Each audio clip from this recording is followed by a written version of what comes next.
নমস্কাৰ মই মঞ্জিত মহন্ত আজি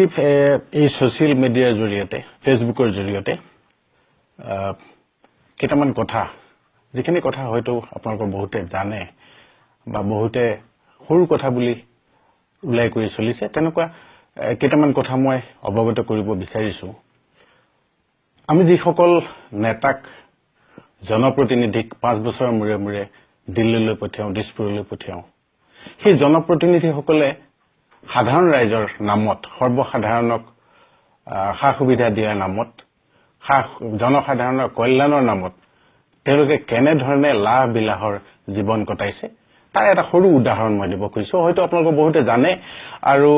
হয়তো বহুতে সাধাৰণ কথা বুলি হয়তো উল্লেখ দিছে যেহেতু আমি জুকিয়াই চোৱা নাই সৰ্বমুঠ কিমান তেওঁলোকে লাভ বিলাহত ব্যয় কৰে যদি আমি সাংসদৰ কথা চাওঁ মই আজি সাংসদৰ কথাখিনিকে ক'ব খুজিছো যদি সাংসদৰ কথা চাওঁ লোকসভা বা ৰাজ্যসভাৰ একোজন সাংসদে দৰমহাৰ নামত 50,000 কোটি টকা মাহে লাভ কৰে 50,000 টকা কেৱল দৰমহাৰ নামত লাভ কৰে তেওঁলোকে নিয়মীয়াকৈ দৈনিক ভাত্তা যেটো আমি ডেইলি এলাউন্স বুলি কওঁ 2000 টকাকৈ প্ৰতিদিনে কৰ্মদিন যিমানেই থাকক মাহটোত যদি 28 দিন থাকে যদি 25 দিন থাকে 2000 টকাকৈ তেওঁলোকে ডেইলি এলাউন্স দৈনিক ভাত্তা লাভ কৰে আমি যদি গৰে 22 দিন বা 20 দিনও ধৰো কৰ্মদিন কমেই ধৰিছো 20 দিন যদি ধৰো তেতিয়াহলে 2000 টকাকৈ কিমান হয় আপুনি হিচাপ কৰক 40000 টকা তেওঁলোকে দৈনিক ভাত্তাৰ নামত ৰাজকোষৰ পৰা দেশৰ ৰাইজৰ ধনৰ পৰা তেওঁলোকে দৰমহা লাভ কৰে সুবিধা লাভ কৰে অৰ্থাৎ 50,000 দৰমহা আৰু 40,000 দৈনিক ভাত্তা 90,000 টকা হলে দেখা দেখিকৈ তাৰ পিছত তেওঁলোকে মাহে 45,000 কোটি টকা সমষ্টি ভাত্তা কনস্টিটুৱেন্সি এলাউন্স বুলি কয় সমষ্টি ভাত্তা লাভ কৰে 45,000 টকা ইয়াৰ উপৰি তেওঁলোকে এই যে 45,000 টকা আৰু উপৰঞ্চিভাৱে 45,000 টকা কাৰ্যালয়ৰ খাই খৰচ বুলি তেওঁলোকে লাভ কৰে কাৰ্যালয়ৰ খাই খৰচ মানে এগৰাকী সহায়ক যদি তেওঁলোকে নিযুক্তি দিয়ে নিজৰ কামকাজ চাবৰ কাৰণে এসিস্ট্যান্ট হিচাপে তেতিয়াহলে তেওঁৰ দৰমহাৰ বাবদ 30,000 টকা আৰু নিয়মীয়া যিবিলাক মেল মিটিং হয় তেওঁৰ কাৰ্যালয়ত চাহ তামোল খোৱাৰ বাবদ 15,000 টকা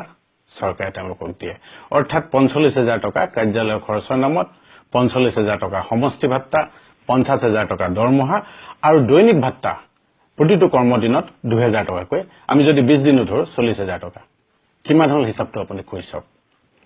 ইয়াৰ উপৰি তেওঁলোকে ভ্ৰমণ বানচ লাভ কৰে যেটো অহা যোৱা কৰে বিভিন্ন অঞ্চললৈ যেতিয়া লোকসভাৰ অধিৱেশন থাকে বা লোকসভাৰ বিশেষ বৈঠক তলব কৰা হয় তেতিয়া সমষ্টিৰ পৰা লোকসভাৰ সেই বৈঠক এটেন্ড কৰিবলৈ বা লোকসভাৰ অধিৱেশন ৰাজ্যসভাৰ অধিৱেশন এটেন্ড কৰিবৰ কাৰণে তেওঁলোকক চৰকাৰে খৰচ দিয়ে এই খৰচটো হল যে সাংসদজনৰ বাবে এটা ফাৰ্স্ট ক্লাছ এসি খৰচ অথবা এক্সিকিউটিভ ক্লাছ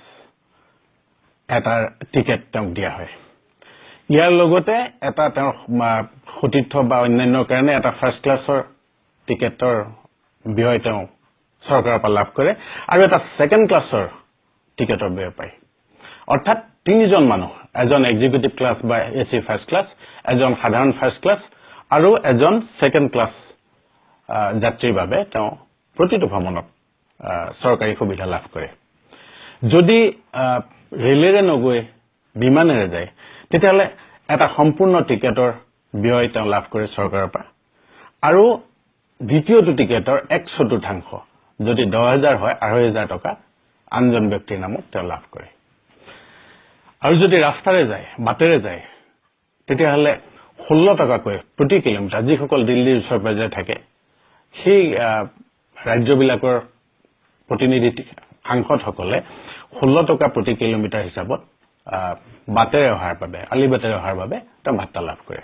হিচাপটো আপুনি কৰি চাব কিমান হ'ব অন্যান্য যিবিলাক ভ্ৰমণ তেওঁলোকে ইয়াৰ উপৰি অন্যান্য ভ্ৰমণ পায় প্ৰতিজন সাংসদে বছৰেকত সৰ্বমুঠ 34 বিমান যাত্ৰাৰ সুবিধা লাভ কৰে 34 বিমান যাত্ৰাৰ সুবিধা লাভ কৰে বিভিন্ন কাৰণত তেওঁ দলৰ কাৰণত হওক চৰকাৰী কামত হওক ব্যক্তিগত কামত হওক মুঠতে 34 তেওঁ বিমান ভ্ৰমণ বিনামূল্যে বিমান যাত্ৰা সুবিধা লাভ কৰে ইয়াৰ লগতে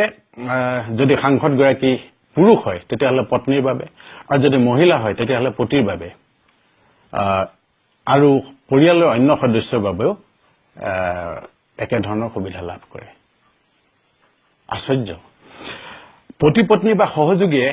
সাংসদগৰাকীক যদি লগ ধৰিবলৈ যায় ধৰি ললো মই অসমৰ সাংসদ তেওঁ দিল্লীতে থাকে তাতে কোৱাৰ্টাৰত থাকে চৰকাৰী আৱাসগৃহত থাকে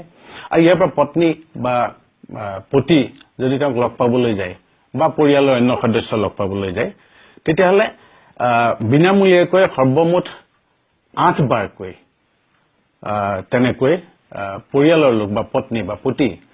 যাত্ৰাৰ বাবে বিমান যাত্ৰাৰ বাবে সুবিধা লাভ কৰে সাংসদগৰাকীটো পায়ে কিন্তু তেওঁক লগ ধৰিবলৈ যোৱা পত্নী বা পতি বা পৰিয়ালৰ ল'ৰা ছোৱালী বা আন যিয়ে নহওক 8 বাৰ পৰ্যন্ত সেই সুবিধা ব্যয় চৰকাৰে বহন কৰে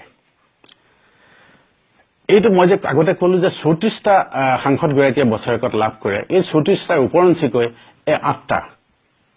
যাত্ৰা পৰিয়ালৰ বাবে সুকীয়াকৈ উপৰঞ্চিকৈ দিয়া হয় একেধৰণে ৰেল যাত্ৰাৰ ক্ষেত্ৰতো একেধৰণৰ সা সুবিধা অজস্ৰ সা সুবিধা দিয়া হয় পৰিয়ালৰ বাবে পত্নীৰ বাবে পতিৰ বাবে আৰু সাংসদগৰাকীৰ নিজৰ বাবে ইয়াৰ উপৰি থকা খোৱাৰ ব্যৱস্থা আছে বিলাসী হোটেলত থাকিব পাৰে গেষ্ট হাউচত থাকিব পাৰে তাৰ হিচাপ আছে সৰ্বমুঠ কিমান টকা তেওঁ ব্যয় কৰিব পাৰে একোটা তেনেকুৱা হোটেল বিলাসী হোটেলত বা গেষ্ট হাউচত সেইটো এটা নিৰ্ধাৰণ কৰি দিয়া আছে কিন্তু আপুনি জানি অনুমান কৰিব পাৰিছে যে এখন বিলাসী হোটেলত এগৰাকী সাংসদ সো কল ভিভিআইপি কিমান টকা ব্যয় হ'ব পাৰে অন্যান্য যিবিলাক সুবিধা আছে সেইটো শুনি লওক প্ৰতি 3 মাহত আচৰিত কথা প্ৰতি 3 মাহৰ মূৰে মূৰে ড্ৰয়িং ৰুমৰ সোফা সেটৰ কভাৰ ধুবলৈ ঘৰৰ খিৰিকীৰ পৰ্দা ধুবলৈ যিমান খৰচ হয় সেই খৰচটো চৰকাৰে বহন কৰে 60,000 টকা পৰ্যন্ত যিকোনো ডিউৰেবল ফাৰ্নিচাৰ অৰ্থাৎ বহু দিনলৈ চলা ধৰক কাঠৰ কিবা ফাৰ্নিচাৰ বা ষ্টিলৰ ফাৰ্নিচাৰ এইবিলাক 60,000 টকা পৰ্যন্ত তেওঁ ক্ৰয় কৰিবলৈ এটা সুবিধা দিয়া হয় আৰু নন ডিউৰেবল যিবিলাক কিছু দিনৰ বাবে ধৰক প্লাষ্টিকৰ চকী প্লাষ্টিকৰ টেবুল এই জাতীয় বস্তুৰ বাবে তেওঁ সৰ্বমুঠ 15,000 টকা ব্যয় কৰিব পাৰে এইখিনি হ'ল সাংসদ এগৰাকীয়ে লাভ কৰা বিভিন্ন সা সুবিধাৰ এটা অংশ আৰু কি পায় সংসদীয় সমষ্টিৰ কাৰ্যালয় বা তেওঁৰ সাংসদগৰাকীৰ নিজৰ সমষ্টিৰ ঘৰত আৰু দিল্লীৰ তেওঁৰ বাসস্থানত আৰু অন্য যিকোনো এটা স্থানত মুঠতে 3টা টেলিফোন সংযোগৰ ব্যৱস্থা বিনামূলীয়াকৈ তেওঁ লাভ কৰে 3টা টেলিফোন এটা নহয় দুটা নহয় 3টা টেলিফোনৰ সুবিধা তেওঁ লাভ কৰে 3টা টেলিফোনৰ প্ৰতিটোতে 50,000 কৈ লোকেল কল স্থানীয় কল ভাৰতবৰ্ষৰ ভিতৰত যিকোনো অঞ্চললৈ কল কৰিব পাৰে তেওঁ সুবিধা পায় প্ৰতিটোতে 50,000 তাৰমানে 3টা বিনামূলীয়া টেলিফোন সংযোগৰ বিপৰীতে প্ৰতি মাহে প্ৰতি বছৰে তেওঁ 1.5 লাখ লোকেল কলৰ বিনামূলীয়া সুবিধা লাভ কৰে কোনো খৰচ কৰিব নালাগে আনকি সাংসদগৰাকীয়ে যদি মোবাইল টেলিফোন ব্যৱহাৰ কৰিব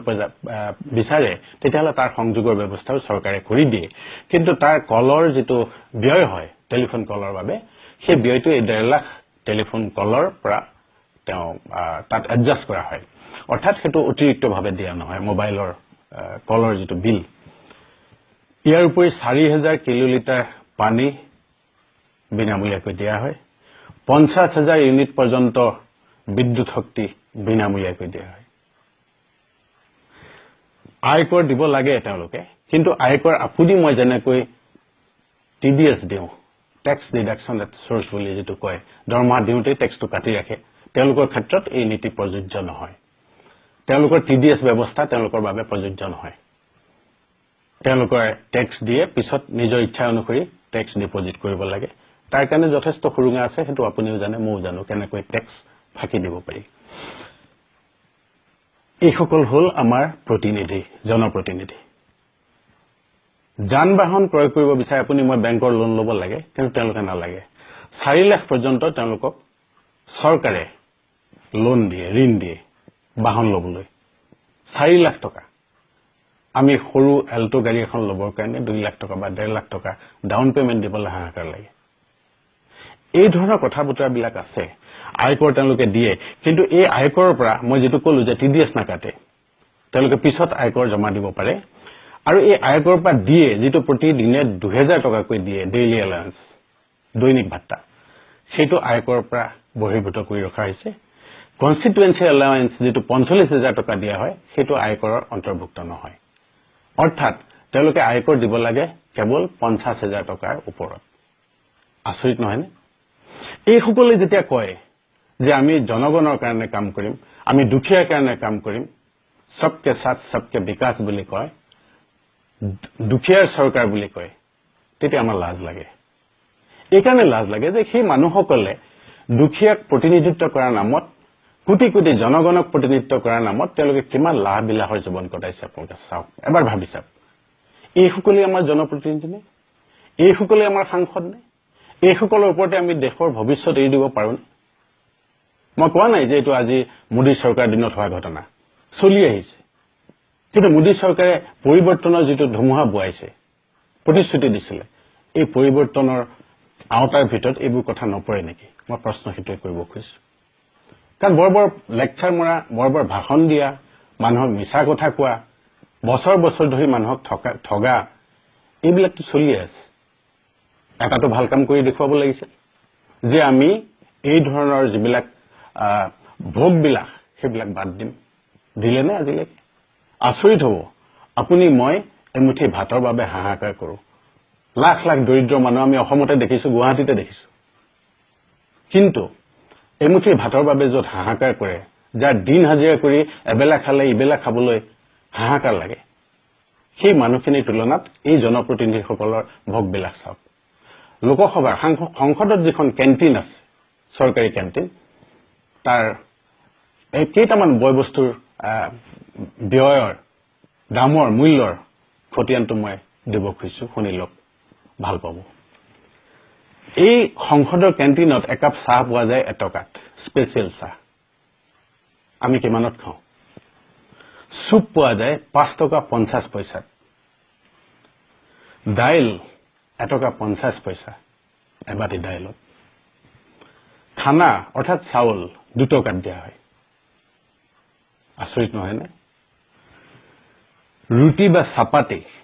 যেটো চাপাতি বুলি কয় তেওঁলোকে শুকান ৰুটি 1 টকা এখনত মুৰ্গী মাংস যেটো আমাৰ ইয়াত প্লেটত 250 টকা 300 টকা 200 টকা বা অতি ফুটপাথৰ সাধাৰণ হোটেলত 125 টকা 150 টকা সেইটো আমাৰ জনপ্ৰতিনিধি সকলে খায় 24 টকা 50 পইচা এক প্লেটত দোসা যেটো দক্ষিণ ভাৰতৰ সুস্বাদু খাদ্য দোসা আপুনিও খাইছে মইও খাইছো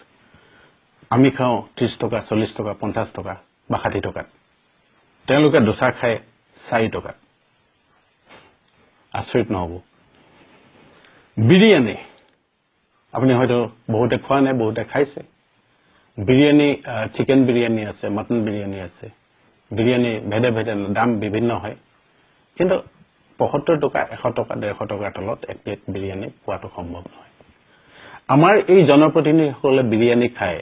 8 টকা এক প্লেটত 8 টকা বিৰিয়ানী এই সকল হল আমাৰ সংসদৰ মুধা ফুটা ব্যক্তি প্ৰতিনিধি মাছ খায় মাছৰ দাম সংসদৰ কেন্টিনত এক প্লেট মাছত 13 টকা আপুনি মাছৰ বাকলিও গুৱাহাটীত 13 টকাত পাব নাপায় সন্দেহ আছে গতিকে এইবিলাকৰ পিছত সবকে সাথ সবকে বিকাশ দৰিদ্ৰৰ চৰকাৰ এই জাতীয় ভণ্ড কথাবিলাক শুনিলে ভণ্ডামিবিলাক দেখিলে তেওঁলোকৰ লাজ লাগে না লাগে না জানো আমাৰ লাজ লাগে সেইকাৰণে পৰিৱৰ্তনৰ কথা কোৱাইছে কিমান মিছা কথা ক'ব আৰু কিমান সাধাৰণ মানুহক গুৰব খাজিব এয়াই গণতন্ত্ৰ এয়াই ভাৰতবৰ্ষ মেৰা ভাৰত মহান ধন্যবাদ